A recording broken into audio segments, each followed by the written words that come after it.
Xüsusən də qayıdış prosesindən xəbərimiz var. Belə ki, Xocalı rayonunun Şuşa kənd, Ballıca və Badara kəndlərinə növbəti köç karvanları yola salınıb. ARB 24-ün xüsusi müxbiri hazırda Xocalı rayonundadır və köç karvanları, köçlərlə bağlı son informasiyaları bizim diqqətimizə çatdıracaq. Hər vaxtın xeyirli olsun Habil. Buyur, səni işlək. Bu mərhələdə neçə nəfər yurt yuvalarına yola salınıb? Buyur, söz səndə. Salam Gülşən, hər vaxtın xeyir. Sən də qeyd etdiyin kimi biz hazırda ARB 24 olaraq Xocalı rayonunun Ballıca kəndindəyik. Bugün rayonun 3 yaşayış məntəqəsinə köç reallaşdı ki, böyük qayıdış proqramı çərçivəsində bu köç reallaşdı.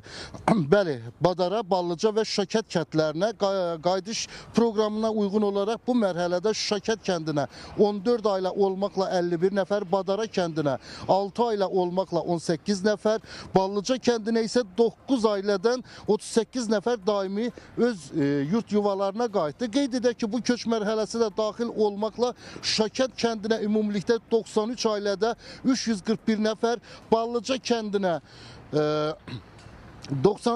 237 ailədən 1054 nəfər, Badara kəndinə isə 43 ailədə 154 nəfər artıq öz Dədə-baba yurduna qayıtdı. Bayaqdan da sizə operatorumuz gösterirdi, Ziya İsmailov.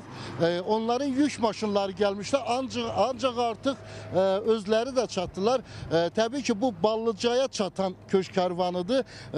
Şuşa kənd mesafesi biraz uzak olduğundan artık onlar rayonun işgaldan azad olan ərazilərə giriş postundan, giriş məntəqəsindən artıq keçiblər.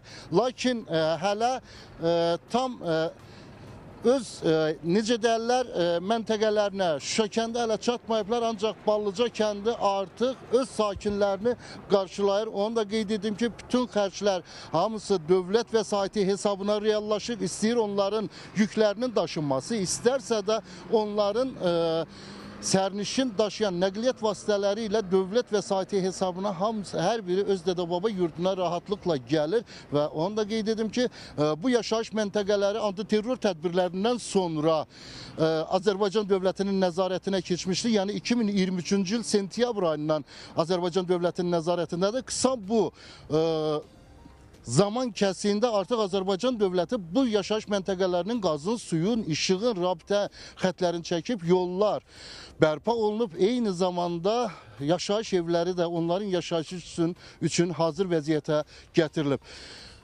Gülşən, bizdən bu qədər. İndi biz çəkilişlərimizi davam etdirəcəyik. Sakinlərin sevinçlərini də öz dillərindən izləyicilərimizə çatdırmaq üçün çəkilişlər eləməliyik. Söz səndə.